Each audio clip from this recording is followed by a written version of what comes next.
This is Seth Beamer, and you're listening to the Pivot Points Music Cast on faidr. Pivot Points dissects the lives of artists at their most crucial intersections, investigating the trials of this insane career and how they are overcome. These are the stories of the crossroads that, for better or worse, shape us all into the people, friends, and musicians we're meant to be. Today, I'm joined by my guest, Alfonso Cervantes, and I'm excited to dive in and explore his project, Valienta. But first, I want to introduce you to the music. This first song is his 2021 single, What It Is.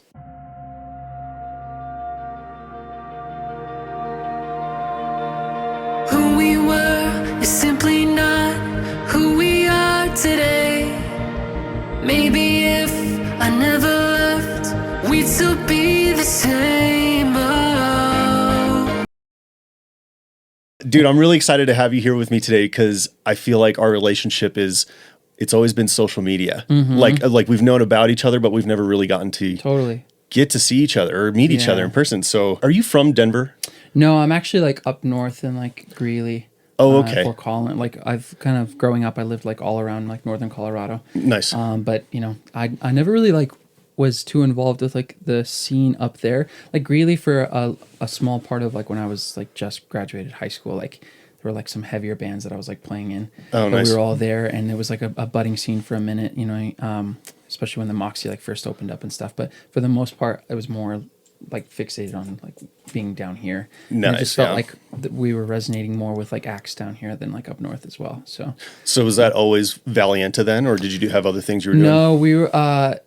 So I've basically like every band I've had, it's been like the same formula, which is like it's just me writing and recording the music, and then but like I can't do it all live, so I need like a band behind me, you know what I mean? And totally, man. So we essentially the first like version of like Valienta was a band called Racing on the Sun. And then that was what we were under, and that's where we had like all of kind of like our touring experience, and we like just started touring nationally and having like a little bit of success with that, like locally as well as like just little pockets like C markets just around like the U.S. Okay. And then we were working on a record in Austin with Joey of Amberlin. Oh my gosh, bringing me back, dude. Wow. And that was like that was a trip, which is awesome. They were my favorite band growing up. So yeah. And then it was like around that time that we were on like this tour called Epic Proportions Tour, and it was like a tour tailored to like high school and colleges, which was like, it was like phenomenal because it was like we were playing to just like literally like hundreds to like sometimes even like a couple thousand kids like every night, these assemblies. And is at the age where like you know, like I still listen to like so much music from like the high school college days, you know what I mean? Like totally, dude. I'm like I'm very in tune with like what's cool as a producer and like what's like fresh right now, but I still throw on like every mid 2000s. You know, there's something like actually that's like psychologically proven that in our most developing stages, like in our high school phase, that's the music that sticks with us for life. I believe it. Do you know Adam Neely? Do you know that name on YouTube? Yeah, that sounds familiar. But he has this whole video where he dissects like, you know, the question, will people who grew up with Justin Bieber, will there be people in retirement homes one day listening to Justin Bieber? Right. And he goes, yes, there absolutely will be. That's a wild thought. Just to even try to imagine that. But that tour though, so that's awesome, man. Yeah, so it was really cool because we're playing to these kids, and some of these kids like it's their first experience like seeing a band like ever. You know what I mean? And obviously like we were a band that our music is like for the youth, and so it was resonating with people, and we started seeing like our numbers were just like crazy skyrocketing, and like there was like a real like push behind the band. And then I was like, I really hate the name. I think it's like super cheesy, and like I don't even know how I came up with the name like Racing on the Sun. I think it was like a random like generator thing one day that I was like, all right, whatever. Nice, that's fine. And but I was like, there's no way like if we're like picking up steam and we're gonna like, you know, be somewhere someday that I'm gonna have that name. Like I just am not gonna like, do it. I can't do it. I can't do it. So and then we were talking to Joey. And he was like, yeah, that's a good idea. You should change it. That's funny. I was like, that's all the affirmation I needed. And so I just played around with a bunch of words, and I always knew that because I liked bands growing up like Amberlin, Thursday, like these bands that like were one word, you know what I mean? And I wanted it to be like a word that didn't exist. And so I always liked the word valiant, and then I'm Hispanic. And so I was like, Valiente means like, valiant, valiant man. And I was like, well, I'll just throw an A at the end. This is a Valienta. And then that was it. And nice. So that's cool, man. What that became. Yeah. Dang. So how many years were you doing it under your last name then? Racing on the Sun, we were a band for like 4 years. That's actually a pretty long time under that name then. Yeah, it was. And it wasn't until the last like 2 years that we had really like sort of picked up that steam, and we're like touring and doing well. So. And I've only ever known you as Valienta then. And I think you were doing Valienta, like when did you start that then? What year? That was like 2000 and, gosh, I think it was like 2016. 2016 is like when we became Valienta. Nice. Okay. And then after that, it was like a quick. It was like we changed that. We'd like worked on the record with Joey, and then I like completely just like almost like fell off. Like there was a lot of like pressure. Working with Joey, like we were like in talks with like some like labels. He was super supportive of the work we were doing, and he like really wanted to like push us. And so like we were like talking to their old manager who was like potentially going to like manage for us as well. We were being pushed to like Hopeless Records at the time, just a bunch of different stuff. And there was like real potential that I was like, man, this is really going to go somewhere. And I totally got like cold feet. I was just like I had a lot of personal stuff happening at the time, and I just like become a dad, and like there was just, I was like, I feel like if I take this leap right now, as great as all this is, I'm like gonna completely lose myself somewhere along the road. So I actually didn't finish the record. That's why it never came out. I literally never finished it. Like, and the guys were just like, gosh, what is taking so long? Like what, and even Joey, like, and I just like fell off. And it still isn't finished. Still isn't finished. And is that why, because I've noticed you have a lot of singles out, man. Yeah. Is that kind of why then? Yeah. I mean, the single thing I think is just because I've seen, I think everyone's talking about right now, like what the ROI on like full records or like even EPs are. Like, I think I'm really trying to build up that hype with just like single songs, Totally, man. And so, and there's a blessing in disguise because there's potential right now. They've recorded the instrumentals for it already, but Amberlin is working on new music, and they're actually taking 2 of my tracks from that record. Oh shit! And they've already recorded the instrumentals. They like send them to me, and so amazing. We'll see if that becomes something that they end up pushing and releasing. You know what I mean? But wow, that has to feel cool. Like to just have like some childhood heroes. It's been take your stuff. Insane, man. They just did like a residency at the Marquee Theater in like October. Okay. This last October, they did like 3 days, like played their first like 3 like hit records. Yeah. And I was just like hanging out with them like the whole weekend, and I just was so like, if you knew me from my childhood and knew what this band meant to me, the fact that like any of this has happened, it's almost like alone. This is like a dream come true, honestly, for me personally. It's crazy. Congrats, it's dude. wild. Thank you. That's really cool. So we'll see if they there's been some talk about, they're working on a lot of music right now, and the nature of this business, sometimes you have a ton of tunes and sometimes some make the cut and sometimes they don't. So I'm just happy to be considered. So. Well, you have a whole nother part of that record other than those 2 songs that they're taking that I do want to dive into. But before we do that, I do want to play one of your songs here. Yeah. I love your song, Only at Night. Do you have anything you'd like to say about Only at Night before we dive in? Only at Night was like to kind of took this time off. I wasn't like making like any music really. Like I was working in sales for like an alcohol distributor and just like wasn't playing show. I just like totally kind of like fell off. And then I started working with, I have a really good friend out in Nashville. His name is Chase Martinez.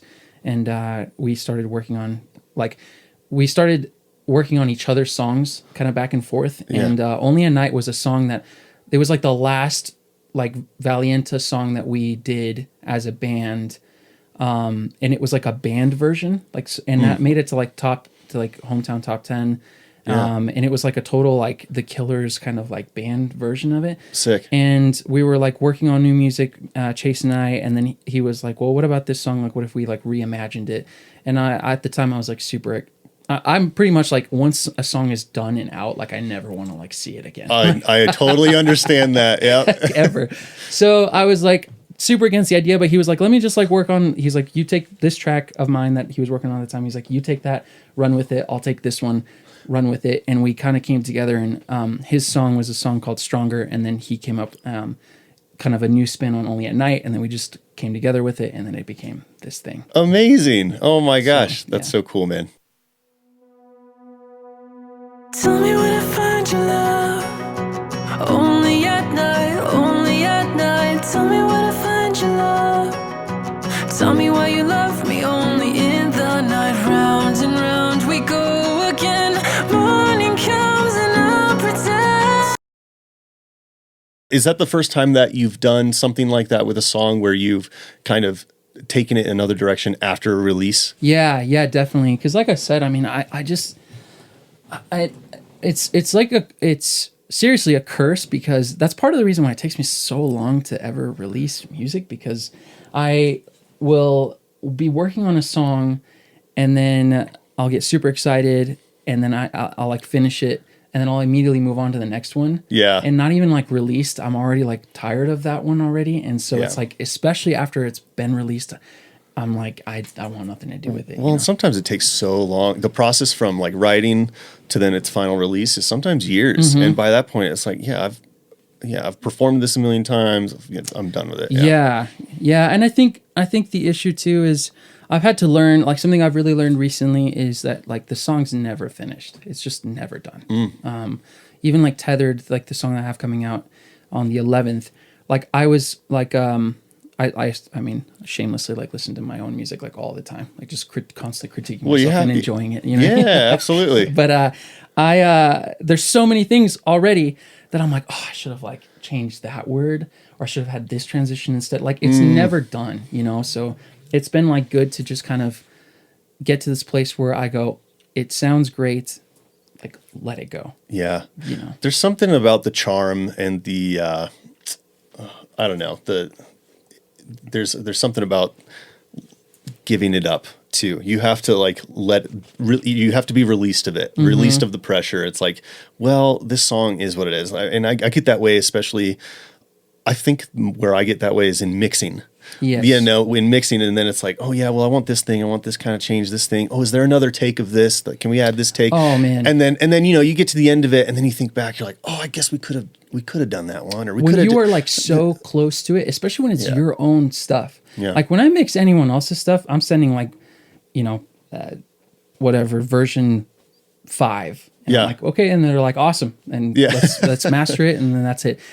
When it's my song, I'm going back and forth in the car, and I'm like version 36, version like 37. I mean, it's just, and that's partially, you know, I'm fortunate enough to be able to like do everything like at the level that I am able to do it, because it allows me to kind of like save money, really. Oh, totally, like, dude. Yeah. You know, and also it allows me to kind of like complete my vision, like from beginning, because I am doing everything. I'm literally like writing everything, recording everything, editing everything, mixing it and mastering it myself, like from oh my gosh, top to dude. bottom. Wow. So, but the downside in that sometimes I've really considered, even sometimes like handing off to, and I've done it occasionally, with people that I really, really, you know, love their mixes or their mastering, or, you know, even other production stuff. Like I've gotten better at understanding that like collaboration is like where like some of the best stuff comes from, you know, and allowing someone else to get their hands on it and not being so obsessed with like holding on to it, you know? Yeah. And that's like a lot of, it's a lot of pressure, man. It's a lot of work, a lot of weight on your shoulders. I don't know where it came from, because I had like this epiphany like fairly recently where I was like, none of my heroes that I grew up like do any of that. Literally, like most of them don't even write their own music, man. So it's like, I know. It's why I thought all of a sudden that I'm like, I have to do like everything, you know? It's just, I think we're that generation though, too. I think so too. Like we're totally, no one else has done it like we have before, where we're producing all of our own stuff. And now even like this, like the podcasts and videos and like content creation, like we're doing everything ourselves. Yeah. It's nuts. Yeah. And it's just circumstance sometimes too, because I mean, like growing up, you know, when I started like getting into music, like, you know, my parents were like, well, that's how much it costs to record in a studio. You know what I mean? I remember the first time, like I was like in high school, and I was like, screw it, man. I'm going to like pitch, I'm going to see like what it costs to record at like the blasting room. And I was like, oh my God, I don't even think as like a junior or whatever, like I've even seen that amount of money in my life, before. And, and it was just like, my dad he's a great musician as well. And he's done some like recording himself and kind of like dabbled with stuff. And nice. He had some like Pro Tools and like kind of like a very basic setup. And he was like, look, if you want to like do this, like just dig in, see what comes of it. And so really, and I started that when I was like 14.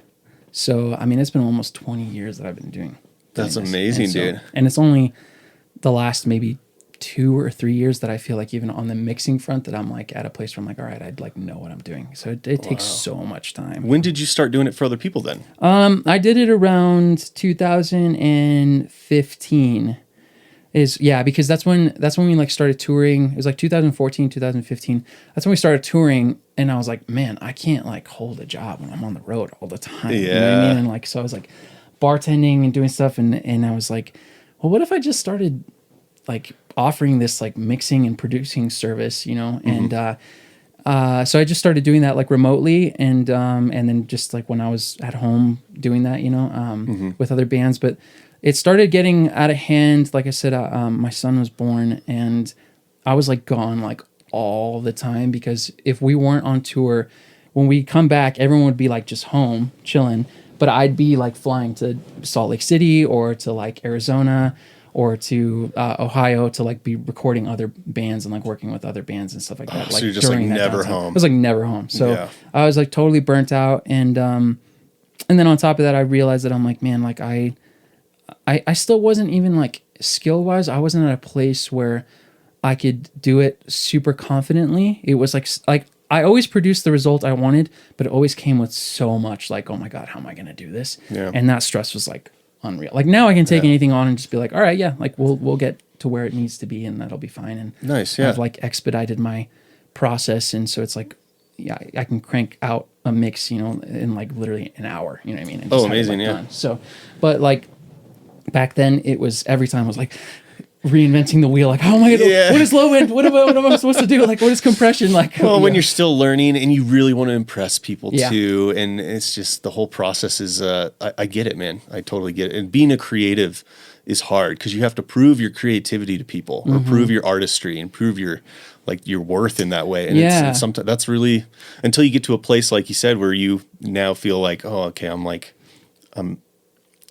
I don't know what the word is, but I was going to say worthy. It's not worthy, but it feels that way though. I mean, or like the lack thereof of being worthy. Like, yeah, I mean, I think the real thing I had to hone in was making other people sound better, or the way that they want to sound, essentially. Because sometimes like you'd work with a great artist and a great songwriter, and then because of that, naturally the product sounds amazing.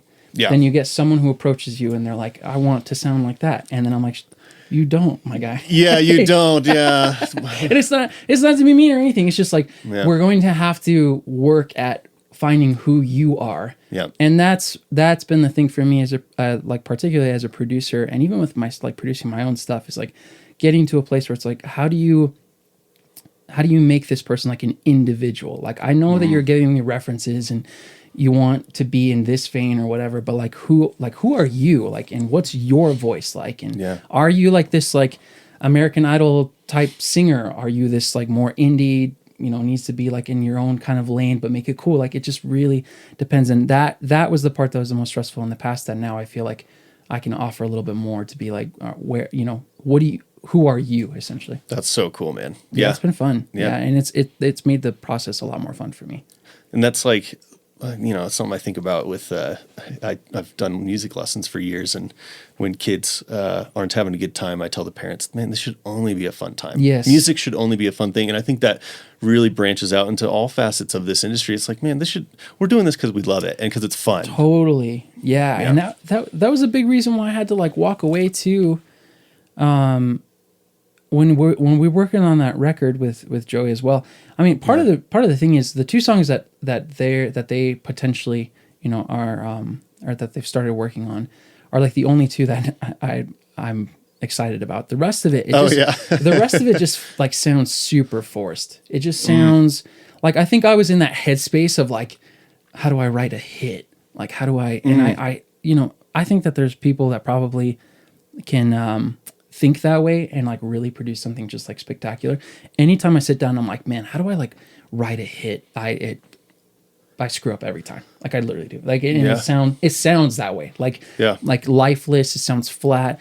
And I wasn't having fun. Like I wasn't playing guitar or singing or doing anything for fun. It was like always like with the pressure of like make something so that you can have a career and monetize it and do this thing. And it just was like, man.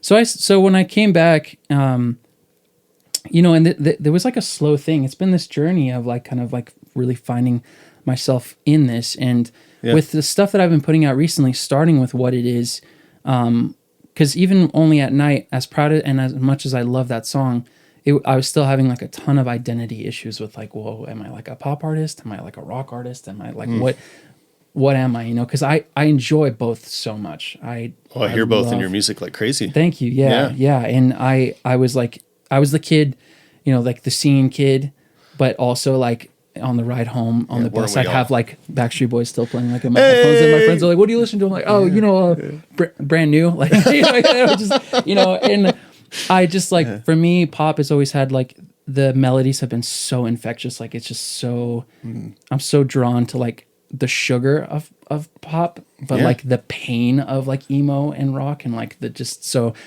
I've always tried to like have both of those things, you know? Love it. Yeah. And, but yeah, so I started like listening to that music again, and I started just like playing along to records that I loved. And I feel like a lot of the artists I talk to nowadays, we're all kind of on this kick of like, man, I'm just writing what I like love to write, and like what I want, like what I want to hear in the world, versus like, you know, sometimes as a producer, I think you get caught in like, man, like, I always got to be like super fresh or super original, or like create like reinventing the sound, when it's like, I mean, I've got like a tune coming out in kind of like the catalog of stuff that I have coming out that's literally just like guitar, drums, and my, you know, bass and my voice. It's like super bare bones, and I love writing like that as much as I love like sound design and synths and all that stuff. But that's really cool, man. Well, I think one of your new ones, I want to dive into another song of yours, and I think one of these newer ones that's along this new journey, Friction. Yeah.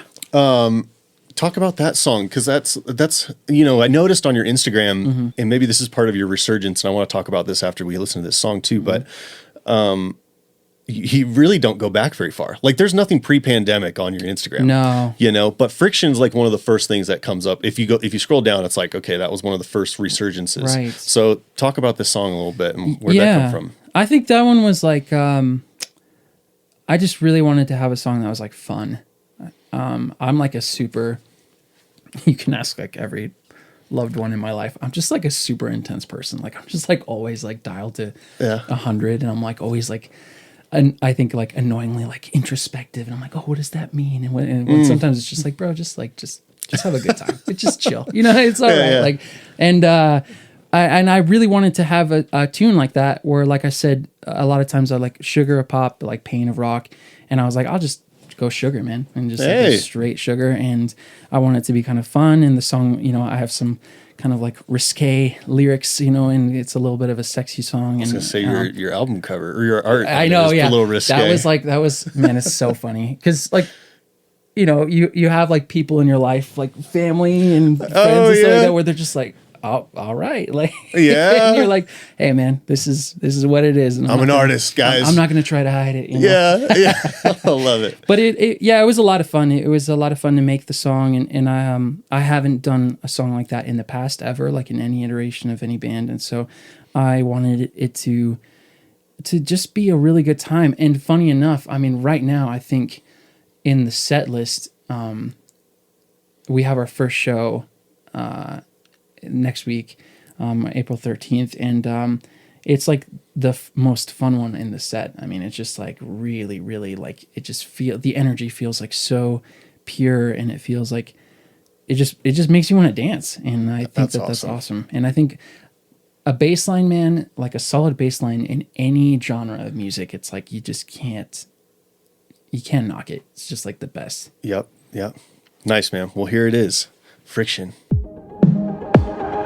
Tell me something we could do when we're alone. Show me all the parts of you I don't know.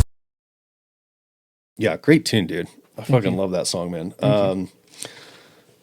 I feel like that's, like I said before, it's kind of part of this whole resurgence of the new you and this new band. And I noticed you got some new members on there. I know a couple of them, but you got John Kales on the drums, Josh, forgive me if Schunig. Josh Schunig on the bass. Thank you. And I know those guys, John from Valienta. Yeah. And actually, John and I go back even further than that. I don't know if he's talked to you about that, but John and I did a thing. We're in a group called the Blue Knights Percussion Ensemble. Oh, years sweet. ago together. Awesome. And so him and I go way back. That's cool. Yeah. Yeah. I love that guy. Great I haven't guy. even told him I was going to be on here, so he's going to flip when I tell him. So He's that's like, cool. what? Yeah. Nice. Yeah. Actually, him and I were talking recently just on Instagram because he saw some of my stuff and he's like, we should play a show together. And I didn't realize that show was with Valienta though. Yeah.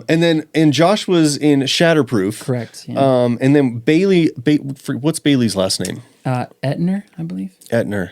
And On your guitar, right? Yes. And was he in any previous Colorado bands too? Yeah, he was in a band called Places Back Home. Okay, Places Back Home. Nice, man. And then we've got David Barella on the Yes. guitar as well. Yep. From Wolfpact. From Wolfpact, yep. And then I've got another guitarist. His name is Dan Quigley, and he's currently in a band called Boys of Fall. And That's it. And Yeah. he's in Ohio, so he's flying out for the show for that. Oh, cool. Okay, because I've seen him in a couple of your posts. Yep. Okay, nice. Yep, so he's in a phenomenal band right now. They're like crushing it, like quite literally everywhere right now. Boys of Fall is what they're called. Oh, sick. So you've got like this whole motley crew It's insane, of band man. members. Like, where'd you find all these guys? Have you guys been friends for years? Yeah. We've been friends for a really long time. John, obviously, through Veretta.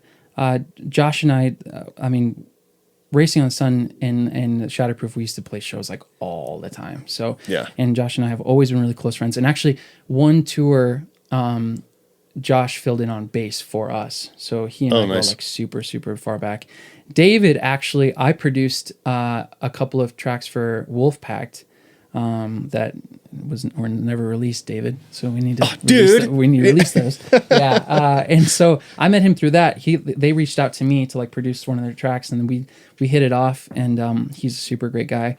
And then Bailey, I met through Josh. Josh was actually like, I've got this guy who's like interested in playing guitar and super awesome dude. And Josh is one of those guys, like, if he gives you the green light on somebody, you immediately you're like, okay, I don't even need to know anything about this person really. Yeah. I just know that they're solid. Nice. And then Dan was in a band called Hour 24, and they're from Ohio, and they actually took us Racing on the Sun on our first national tour. We opened for them. Oh, cool. And just absolutely hit it off. Remain still super close friends with all those guys, and the craziest thing for me, it's like incredibly humbling, is all of these guys are just like incredible at what they do, like just insane at what they do. And they're just like outstanding, like men, like they're just incredible dudes. Like, and they all in their own way, like reached out to me, and they work so hard to like help me to make this a thing. And it's just so like, I'm constantly like, we'll be at like rehearsal or something. I'm just like looking at them, and I'm just like, what am I doing here? Like, it's just so crazy, because it just, I'm just super grateful to them. So great dudes. And That's awesome. This is the best, like, this music has ever sounded live. Best iteration, huh? I just like, there's so many times I can be really, really critical. So there's been so many times in the past where, people are like, are you excited for the show? And I'm just like, yeah, we've got some kinks to work out and stuff. But man, like this last rehearsal we just had, I was just like, this is so fucking sick, man. It just sounds so full. We're so tight.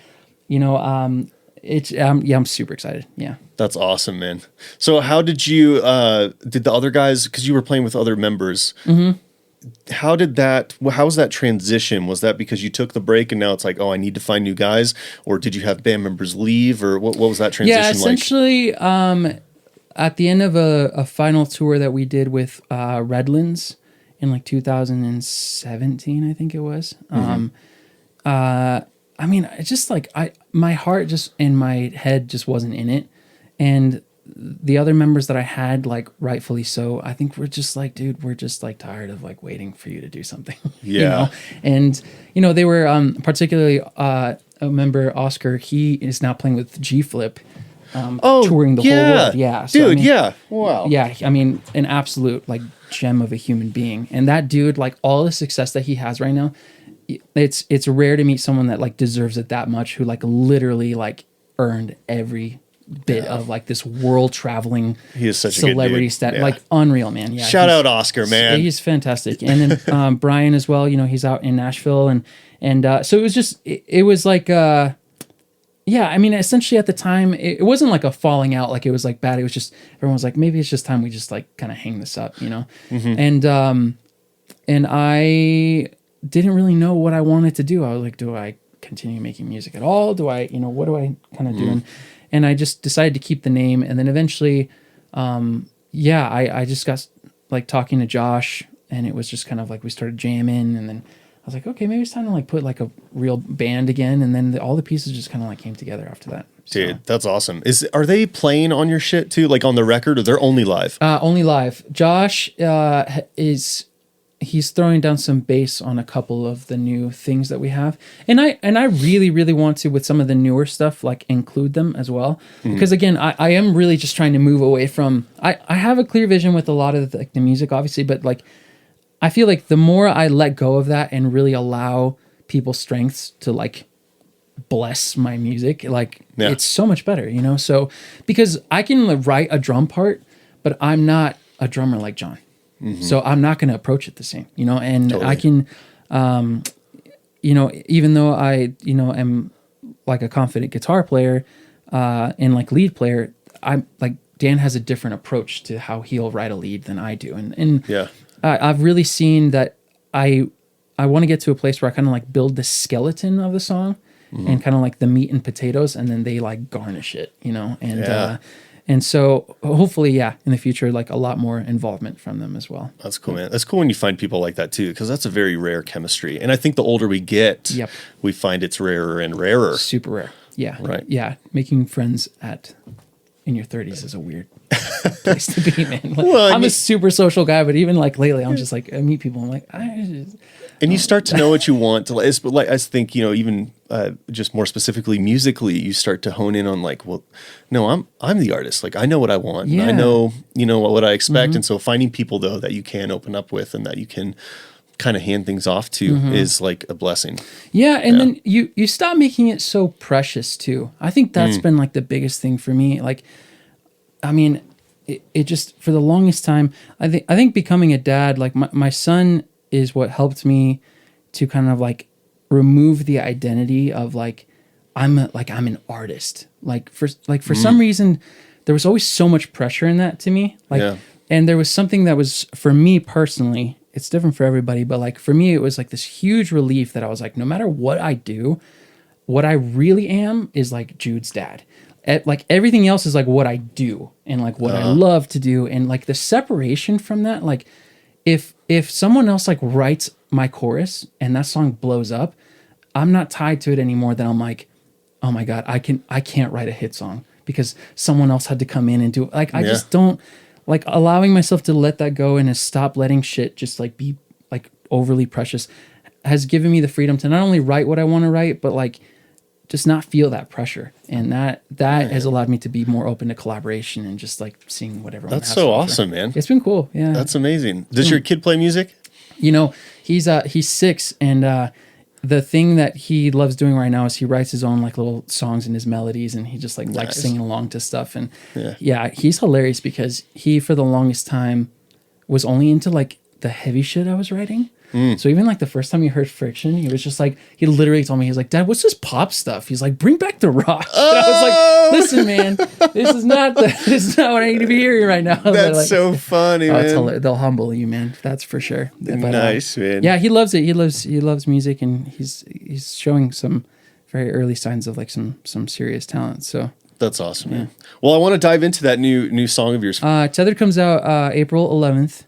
And this song is like one of those, it's probably like in succession with like how we just talked about these songs. This is the one where I really felt like, okay, I'm back. Like I'm writing when I want to write. It's like this big like rock chorus, and I have a guitar solo in it because I was just like, screw it, man. Like, I don't care. Like, you know what I mean? Like, I miss like guitar solos, and I just wanted to have fun with it. So this song though has been like, it's been a labor of love because it's like on, it's been reimagined like 3 different times. So never released, and it was just something I kind of had like on a drive. Oh wow! And the chorus always was like the first thing. Usually with me, like the chorus is like the first thing that comes together. Mm-hmm. That for me is like the hook. That's like, if you don't have a solid chorus, it's like rewrite the song basically. So for me, a lot of times the chorus will always be the thing that stays the same, and the structure around the chorus is like what's always changing. Yeah. And it was like very, the first version of it was like very kind of 1975 nightly. A lot of synths, a lot of cool sound design, but it just, I don't know, it felt like it had been, like I'd done that already. And then I was actually listening to, are you familiar with Michelle Branch? Oh, duh. Dude, yeah. I was listening to just some like Michelle Branch and some like early 2000s like pop rock and like late 90s. And I was like, man, this is a serious vibe. So I started like pulling influences from that, and then it became what it was. And I was like, all right, this is where I want the song to be. So that's cool. What you should say is, I did it for Jude because he's like, go more rock. Oh, Dad. You're absolutely right. Yeah. And funny enough, he loves the song. Like he's always, whenever we're in the car, he's just like, Dad, play the song, and then he'll sing along to it. It's like the coolest feeling ever. But that's so cool, man. Well, I'm excited. Here it is, Tethered.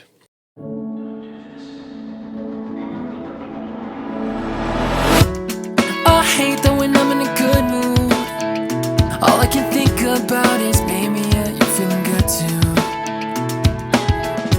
And I hate that no matter what I do, all I can talk about is how much I fucking miss you. I just wanted to thank you for being on the podcast, man. Thanks so much. This was awesome today. Yeah, just getting to know you and finally get to do this in person. Yeah. And let's play a show together. Let's play a show together, or go get some coffee, man. Oh yeah. Yeah, we should hang more. Coffee guy. Heck yeah. That's all we got, folks. Thanks so much for listening to Pivot Points. You can listen to the Pivot Points music cast and more on the Faidr app. My name's Seth Beamer, and I'll talk to you soon.